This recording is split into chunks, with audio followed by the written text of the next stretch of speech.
Good morning students. आप लोग ने लेक्चर 9 का फिर से अनुवाद पूछा है, तो उसको आज हम लोग देखेंगे। वाराणसी चैप्टर का लास्ट पैराग्राफ है। इयम नगरी, यह नगरी विविध धर्माणाम, विविध यानी अनेक, धर्माणाम यानी धर्मों की संगम स्थली, संगम स्थली है। यह नगरी अनेक धर्मों की संगम स्थली है। महात्मा बुद्ध, तीर्थंकरा पार्श्वनाथः, शंकराचार्यः, कबीरः, गोस्वामी तुलसीदासः, अन्ये च बहवः महात्मानः अत्र प्लस आगत्य, यहाँ पे संधि हुआ है, अत्र प्लस आगत्य, अत्रागत्य स्वीयान विचारान प्रसारयन। अर्थ देखें।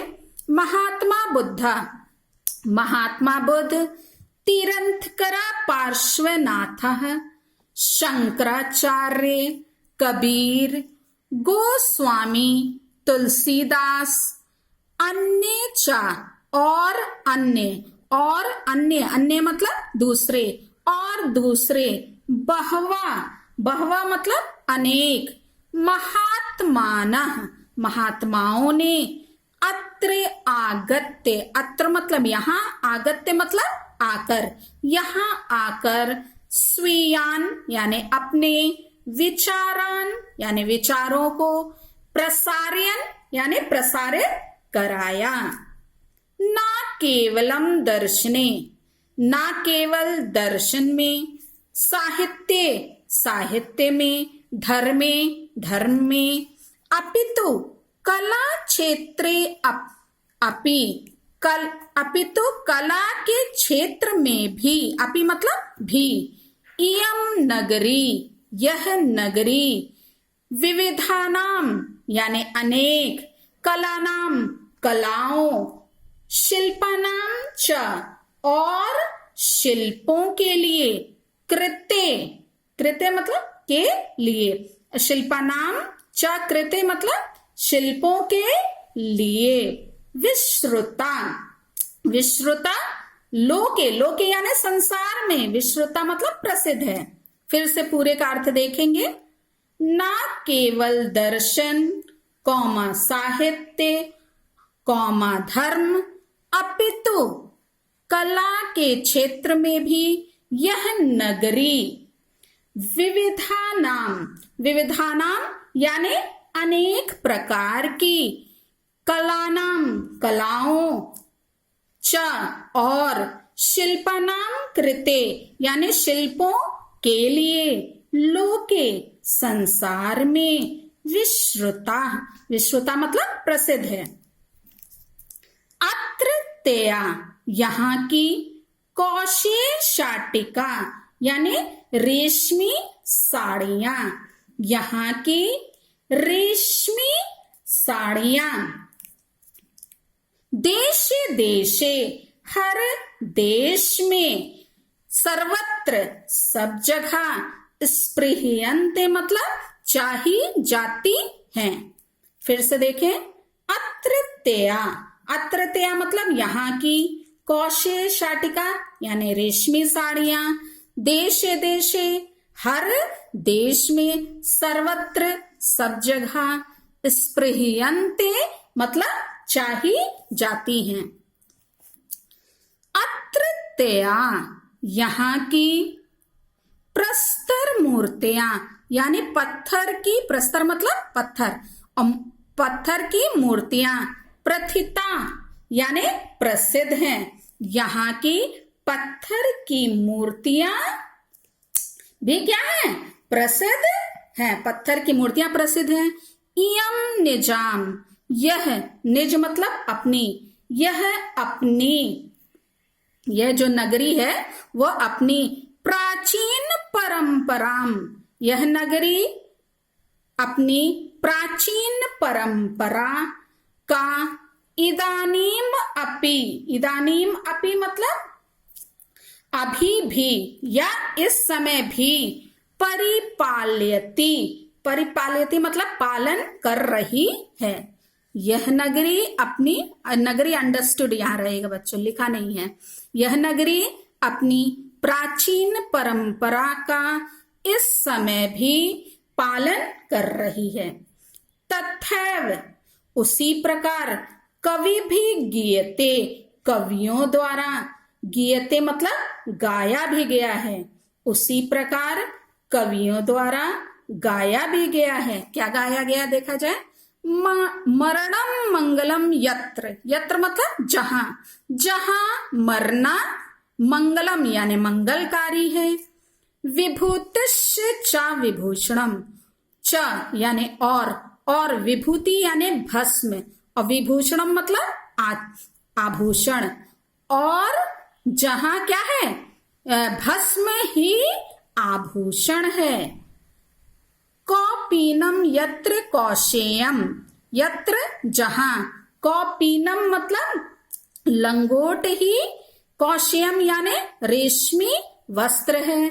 सा काशी केन मेयते, सा उस काशी की, केन किससे, मीयते मतलब तुलना की जाए। वैसे मीयते मतलब उससे किसकी क्या किया जा सकता है, उसके समान किसको माना जा सकता है, या उससे किसकी तुलना की जाए, अर्थात किसी से नहीं, उसकी वाराणसी की तुलना की जा सकती है। एक बार पूरे का अर्थ देखेंगे। मरणम मंगलम यत्र, जहां मरना मंगलकारी है। विभूतिश्च विभूषणम, और भस्म ही आभूषण है। जहां यत्र कौपीनम कौशेयम, जहां लंगोट ही, कौपीनम मतलब लंगोट, लंगोट ही कौशेयम यानी रेशमी वस्त्र है। सा काशी उस काशी की, केन किससे, मीयते मतलब तुलना की जाए, अर्थात किसी से नहीं। ठीक है बच्चों,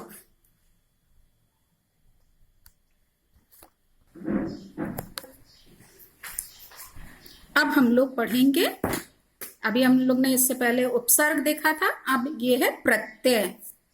इससे पहले भी आप लोग ने प्रत्यय पढ़ा है। ये क्या होता है, ये मूल शब्द के अंत में जुड़कर क्या है, नए शब्द का निर्माण करता है।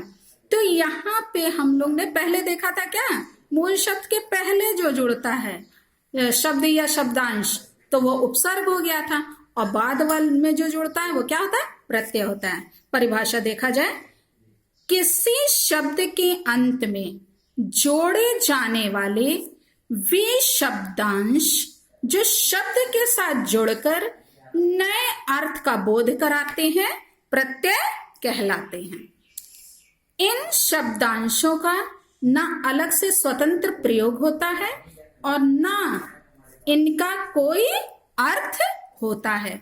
यानी कि ये जो शब्द जुड़ते हैं उनका स्वतंत्र में मतलब अपने आप में उनका कोई अर्थ नहीं होता है। जैसे आई प्रत्यय है, फिर त्वा प्रत्यय है, ता प्रत्यय है, तो इसका अपना कोई अर्थ नहीं होता है। लेकिन जब ये शब्द में जुड़ते हैं तब इनका अपना क्या हो जाता है, अर्थ होता है। प्रत्यय के दो भेद हैं, देखा जाए प्रत्यय के भेद। प्रत्यय दो प्रकार के होते हैं, पहला है कृत प्रत्यय और दूसरा क्या है, तद्धित प्रत्यय। कृत प्रत्यय आप किसको बोलते हैं ये जाना जाए। वे प्रत्यय जो मूल क्रिया, क्रिया आप सब जानते हैं, पढ़ना लिखना खाना ये सब क्या है, क्रियाएं हैं। तो मूल क्रिया के अंत में जुड़कर नए अर्थ युक्त शब्दों का निर्माण करते हैं, कृत प्रत्यय कहलाते हैं। जैसे पढ़ना, तो क्रिया की मूल धातु क्या है, पढ़, जिसके अंत में आई जुड़ गया, आई प्रत्यय जोड़कर बना क्या, पढ़ाई। ऐसे ही लिख धातु है और उसमें आई जुड़ जाएगा तो लिखाई हो जाएगा। ठीक है, जिसका अर्थ है यहाँ पे पढ़ाई की क्रिया, इन्हें जोड़कर संज्ञा विशेषण और अवयव बनाए जाते हैं। ये तो रहा कृत प्रत्यय। कृत प्रत्यय में ध्यान रखिएगा ये क्या होता है, धातु में जुड़ता है। और तद्धित प्रत्यय में क्या होता है, जो प्रत्यय धातु शब्दों के अतिरिक्त, यानी धातु वहां नहीं रहेगा, वहां क्या होगा, संज्ञा शब्द हो सकता है, सर्वनाम शब्द हो सकता है और विशेषण। संज्ञा, सर्वनाम और विशेषण के साथ ये जोड़े जाते हैं। कौन, तद्धित प्रत्यय। वे तद्धित प्रत्यय कहलाते हैं। जैसे सुंदर, सुंदर क्या है, विशेषण है, तो सुंदर के साथ ता जोड़कर बना सुंदरता। छात्र हित में पाठ्य अनुसार 7 प्रत्ययों का परिचय नीचे दिया जा रहा है। हाँ देखिए, आपके कोर्स में कितने प्रत्यय, 7 प्रत्यय हैं, जिसको आगे वर्णन है। पहला है आई प्रत्यय। कौन सा है, पढ़ाई। अब इसमें लिखा जाएगा कौन सा, इसमें हम ढेर सारे नए शब्द आई प्रत्यय से बना सकते हैं। पढ़ाई, लिखाई, हंसाई है। यहां देखिए, लिख धातु में आई प्रत्यय जुड़ा तो लिखाई बन गया। हंस धातु में आई प्रत्यय जुड़ा, हंसाई हो गया। कठिन शब्द में आई प्रत्यय जुड़ा तो कठिनाई बना है। सिल में आई प्रत्यय जुड़ गया तो सिलाई बना है। नेक्स्ट है त्वा प्रत्यय। बंधु में त्वा जो है प्रत्यय जुड़ा तो बंधुत्व बन गया। गुरु में त्वा प्रत्यय जुड़ा तो गुरुत्व बन गया। मनुष्य में त्वा प्रत्यय जुड़ा तो मनुष्यत्व बन गया है। अब है ता प्रत्यय। सज्जन शब्द में ता प्रत्यय जुड़ गया, सज्जनता बन गया। दुष्ट में ता प्रत्यय जुड़ा, दुष्टता बना। सुंदर में ता प्रत्यय जुड़ा तो सुंदरता बना। लघु में ता प्रत्यय जुड़ा तो लघुता बन गया। पन, बच्चा में पन प्रत्यय जुड़ा तो बचपन बना। पागल में पन प्रत्यय जुड़ा, पागलपन बना। बड़ा में पन प्रत्यय जुड़ा तो बड़प्पन बन गया। अब आवा या आ प्रत्यय। दिख प्लस आवा यानी दिखावा। पहन प्लस आवा यानी पहनावा। भूल प्लस आवा यानी भुलावा। हट या आहट प्रत्यय देखा जाए। जग मग में आहट जुड़ा तो जगमगाहट शब्द का निर्माण हुआ। गरम प्लस आहट गर्माहट। गड़गड़ प्लस आहट गड़ गड़ाहट। वट प्रत्यय या आवट प्रत्यय। सज प्लस आवट सजावट। लिख प्लस आवट लिखावट। गिर प्लस आवट यानी गिरावट। इस प्रकार से 7 प्रत्यय आपके इस पुस्तक में दिए गए हैं। इसके अतिरिक्त इन्हीं प्रत्ययों से और नए कौन कौन से शब्द बनते हैं, इसको हम लोग देखेंगे। प्रत्यय के अभी हम लोग ने देखे क्या है, 2 भेद हैं।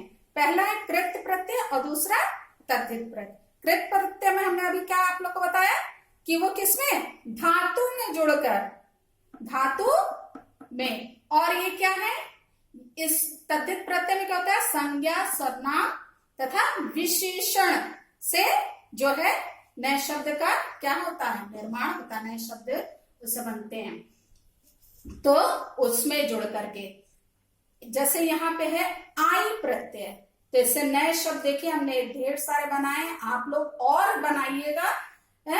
जैसे आई के लिए है पढ़ाई, बुराई, भलाई, मिठाई, लड़ाई। त्व प्रत्यय से महत्व, लघुत्व, देवत्व। ता प्रत्यय से मित्रता, गुरुता, जागता, सोता, खाता, पीता। अपन प्रत्यय से बालपन, लड़कपन। आवा प्रत्यय से छलावा। हट प्रत्यय या आहट प्रत्यय जिसको बोलते हैं चिकनाहट, बुलाहट, घबराहट, कड़वाहट। और वट प्रत्यय से या आवट प्रत्यय से मिलावट, बुनावट, बनावट या रुकावट। इसके अतिरिक्त भी ढेर सारे शब्द होते हैं बच्चों, उसको आप सोच करके खोज करके नए शब्द का निर्माण कीजिएगा और इसको अच्छे से अपने कॉपी में, फेयर कॉपी में लिख लीजिएगा, ताकि आपके लिए वो रहे आगे पढ़ने के लिए। Thank you.